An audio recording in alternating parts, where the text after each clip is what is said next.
علامہ صاحب آپ سے میں پہلا سوال پوچھنا چاہوں گی کہ نکاح کی فضیلت پر روشنی ڈالیے گا، اور دنیا میں سب سے پہلا نکاح کس کا ہوا تھا اور کس نے پڑھایا تھا؟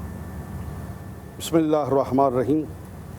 یغنیہم اللہ من فضلہ واللہ واسع علیم۔ سورہ نور کی آیت ہے۔ اللہ قرآن کریم میں ارشاد فرما رہا ہے کہ تم نکاح کرو تاکہ میں اپنی وسعتوں سے تمہیں غنی کر دوں۔ سبحان اللہ۔ نکاح جو ہے یہ ایک شرعی حوالے سے اسلامی ایگریمنٹ ہے۔ رفادیت کے حوالے سے رسول خدا صلی اللہ علیہ وآلہ وسلم کا فرمان ہے کہ جب انسان نکاح کرتا ہے تو گویا اس نے نصف دین حاصل کر لیا، سبحان اللہ، نصف ایمان حاصل کر لیا۔ اور امام جعفر صادق علیہ السلام فرماتے ہیں کہ نکاح کرنے میں جلدی کرو، جب تم بالغ ہو جاؤ تو اس کو جلدی کرو، اس میں دیر نہیں کرو۔ خصوصاً بیٹیوں کے حوالے سے امام جعفر صادق علیہ السلام نے زور دیا ہے کہ جلد از جلد ان کو کسی کی امانت میں دے دو۔ اور نکاح حضرت آدم علیہ السلام اور حضرت حوا سلام اللہ علیہ کا سب سے پہلا اس کائنات میں نکاح ہوا، اور وہ نکاح جس نے پڑھا وہ حضرت جبرائیل علیہ السلام ہے۔ یعنی حضرت جبرائیل علیہ السلام نے سب سے پہلے اس کائنات میں نکاح پڑھا، اور وہ ہمارے بابا کہیں گے، ابا کہیں گے، فادر کہیں گے حضرت آدم علیہ السلام، جن کی ہم سب اولاد ہیں۔ تو حق مہر کہا ادا کرو، بڑی دلچسپ بات ہے جناب فرحان صاحب کہ حق مہر ادا کرو۔ تو حضرت آدم علیہ السلام نے عرض کیا کہ میں حق مہر کیا ادا کروں؟ تو خدا نے فرمایا جبرائیل کو کہ جبرائیل ان سے کہہ دیجئے آدم علیہ السلام سے کہ جن اسماء کی تمہیں تعلیم دی گئی ہے، یعنی جن اسماء سے مراد پنجتن پاک، اہل بیت اطہار، وہ جو تمہیں نام بتائے گئے تھے، جو فرشتوں کے اور تمہارے درمیان رکھے گئے تھے کہ جو یہ نام بتائے گا اس کو خلافت دی جائے گی، جن اسماء کے بتانے کی وجہ سے آپ کو خلافت ملی، ان پہ آپ 5 مرتبہ درود پڑھ دیں، آپ کا حق مہر ادا ہو جائے گا۔ سبحان اللہ، سبحان۔ تو ماہ رمضان کا مبارک مہینہ ہے، یہ درود کی فضیلت کے حوالے سے دیکھ لیں کہ حضرت آدم علیہ السلام کا جو نکاح ہوا ہے اس کا حق مہر جو ہے وہ محمد و آل محمد پہ درود و سلام ہے۔ ماشاء اللہ۔ اسی گفتگو کو جاری رکھتے ہوئے مفتی نور رحمانی صاحب آپ بھی اس بات پر تھوڑی روشنی ڈالیں۔ نحمد و نصلی علی رسولہ الکریم، اما بعد فاعوذ باللہ من الشیطان الرجیم، بسم اللہ الرحمن الرحیم۔ قال اللہ تعالی فی القرآن المجید والفرقان الحمید بیدہ عقدۃ النکاح، وقال رسول اللہ صلی اللہ علیہ وآلہ وسلم النکاح من سنتی فمن رغب عن سنتی فلیس منی، صدق اللہ العظیم وصدق رسولہ النبی الکریم الامین الرؤوف الرحیم۔ تمام تعریفیں اللہ سبحانہ و تعالی کے لیے، اور درود و سلام ہوں ان پر جو رحمت للعالمین ہے، کہ جن پر درود پڑھنے سے ثواب ملتا ہے اور سلام بھیجنے سے جواب ملتا ہے۔ واہ، سبحان اللہ۔ اللہ کی خاص رحمتیں، برکتیں، عظمتیں نازل ہوں۔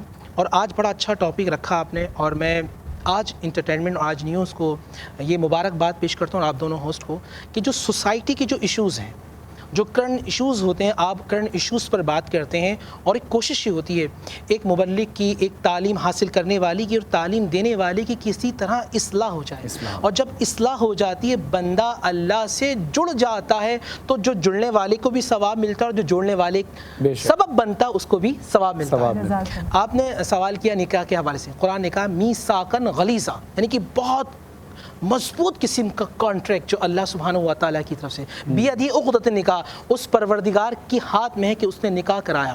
نبی علیہ السلام کی حدیث النکاح من سنتی، نکاح میری سنت ہے، فمن رغب عن سنتی فلیس منی، جس نے میری سنت سے اعراض کیا، سنت کو چھوڑا، وہ ہم میں سے نہیں ہے۔ اور یاد رکھیے کہ جب آپ نکاح کرتے ہیں تو اللہ سبحانہ و تعالیٰ آپ پر اپنی خاص رحمتیں، برکتیں، عظمتیں عطا فرماتا ہے، آپ کو برائیوں سے روک لیتا ہے۔ اچھا، یہاں ایک بہت اہم میسیج میں دینا چاہوں گا۔ جب آپ کی شادی ہو رہی ہے، اور انشاءاللہ جو ہمارے نوجوان، ہماری بہنیں اور ہمارے بھائی ہیں جن کی رمضان شریف کے بعد شادی ہے، ان کے لیے بڑا ضروری ہے کہ آپ نکاح کے حوالے سے مسائل کو پڑھیے کہ کس کا کیا حق ہے، باپ کا کیا حق ہے، ماں کا کیا حق ہے، بہن کا کیا حق ہے، بیٹی کا کیا حق ہے، بھائی کا کیا حق ہے۔ اصل مسئلہ یہ ہوتا ہے کہ جب نکاح ہوتا ہے، آدمی یا تو بالکل بیوی کی طرف ہو جاتا ہے اور سب لوگوں کو چھوڑ دیتا ہے، یا وہ پھر ماں باپ کی طرف ہو جاتا ہے اور بیوی کے حق کو غصب کر دیتا ہے۔ بہترین انسان وہ ہوتا ہے جو اللہ کے بتائے ہوئے حق کو حق کی طرح دے رہا ہوتا ہے۔ وہ ماں کو ماں کا حق دے رہا ہوتا ہے، بھائی کو بھائی کا حق دے رہا ہوتا ہے، باپ کو باپ کا حق دے رہا ہوتا ہے، بیوی کو بیوی کا حق دے رہا ہوتا ہے، اور اللہ کی رحمت اس کو اپنا حق دے رہی ہوتی ہے۔ بھائی واہ واہ واہ، سبحان اللہ۔ تو ہمیں چاہیے کہ ہم ان چیزوں کو پڑھیں، سورہ نساء کو ضرور پڑھیں، اور جن کی ابھی شادی ہونے والی ہے سورہ نور کو پڑھیں، سورہ طلاق کو پڑھیں اور سورہ مائدہ کو پڑھیں، تو انشاءاللہ ان تمام چیزوں کو سمجھیں گے۔ ابھی چلتا رہے گا پروگرام تو اور باتیں ہوتی رہیں گی۔ جی ضرور ضرور انشاءاللہ۔ علامہ صاحب میں آپ سے پوچھنا چاہوں گی کہ نکاح کے لیے کس کس کی رضامندی ضروری ہے، اور یہ لڑکی کے ولی جو وکیل کا معاملہ ہے اس پر بھی ذرا روشنی ڈالے گا۔ دیکھیے، سب سے پہلے تو عرض یہ کروں کہ یہ جو کم سنی میں نکاح پڑھے جاتے ہیں وہ مفضول ہیں، ان کی اتنی افضلیت نہیں ہے۔ نکاح کا ایک اپنا ثواب ہے، ایک اپنا اجر ہے۔ بالغ ہونے پر لڑکی سے پوچھا جائے کہ ہم آپ کا نکاح فلاں سے پڑھ رہے ہیں، اس میں وکیل اور ولی کے حوالے میرے ناظرین سمجھ رہے ہوں گے جو میں کہنا چاہتا ہوں۔ اچھا، آپ اس میں بلکہ اس کو قطع کرنے کی معذرت، فقہ جعفریہ کے حوالے سے آپ وہ بتا دیجیے، اسی پہ پھر ہم مفتی نور رحمانی صاحب سے بھی جواب لے لیں گے احناف کے حوالے سے۔ کیا ایک ہمارے معاشرے میں یہ بڑی ایک غفلت اور کمی ہے کہ والدین جو ہیں وہ لڑکی سے پوچھتے نہیں۔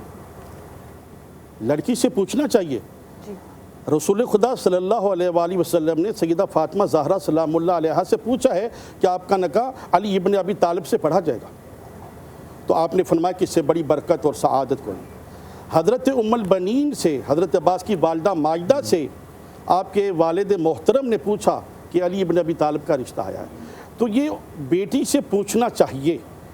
ہاں، اگر والد وکیل ہے اور شرعی حوالے سے وہ ایک حیثیت تو رکھتا ہے، مگر اس میں اتنی افضلیت نہیں ہے جتنی افضلیت بیٹی سے پوچھنے کی ہے۔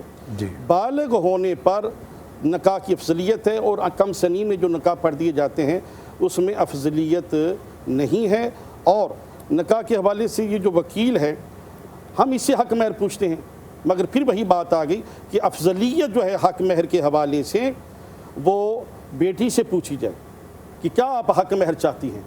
وہ خود اس کو ایگریمنٹ میں نہیں لائے کہ جناب آپ 10,000 لکھ دیں، آپ 15,000 لکھ دیں، نو، بیٹی سے پوچھا جائے کہ آپ کیا چاہتی ہیں۔ اور جو شرائط ہیں، یہ جو آج کل کا ہمارا فارم ہے جس پہ ہم سب سائن کر دیتے ہیں، دلہن کے پاس جاتے ہیں، ہم بھی نکاح پڑھانے جاتے ہیں، وہ بیچاری خاموشی سے نکاح کر دیتی ہے، دستخط کر دیتی ہے۔ میں یہ چاہتا ہوں، میری آواز پہنچ رہی ہے خاندانوں میں، فیملیوں میں، کہ بیٹی کو پہلے فارم پڑھایا جائے، اس پہ کیا کیا شک ہیں، اس میں کیا کیا اس کے رائٹس ہیں، کیا کیا اس کے حقوق ہیں، کیا کیا اس کے حق ہیں، اور وہ اپنا حق ظاہر والدین کے سامنے، اپنے وکیل کے سامنے ظاہر کرے، پھر ایگری ہو تو نکاح پڑھا۔ ماشاءاللہ ماشاءاللہ۔ اس حوالے سے احناف میں کیا احکامات ہیں تاکہ ان لوگوں کی سب لوگوں کی رہنمائی ہو سکے؟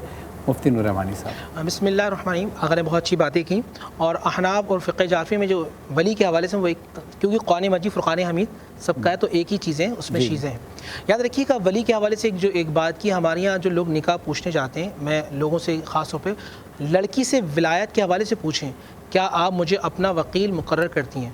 ہمارے یہاں لوگ وکیل کے حوالے سے یہ لڑکی سے ایجاب و قبول نہیں کرتے، اس سے پوچھتے نہیں، اجازت نہیں لیتے اور جا کے نکاح پڑھا دیتے، اس طرح نکاح منعقد نہیں ہوتا۔ بہت اچھی بات ہے کہ آپ لڑکی سے اجازت طلب کریں، اس سے پوچھیں کہ آپ کسے پسند کرتی ہیں۔ دیکھیں، اللہ نے اس ایک حدود ہمیں عطا فرمائی ہے، اس حدود کے اندر رہتے ہوئے ہر چیز جائز ہے، اور اس حدود کو آپ کراس کریں گے تو ناجائز۔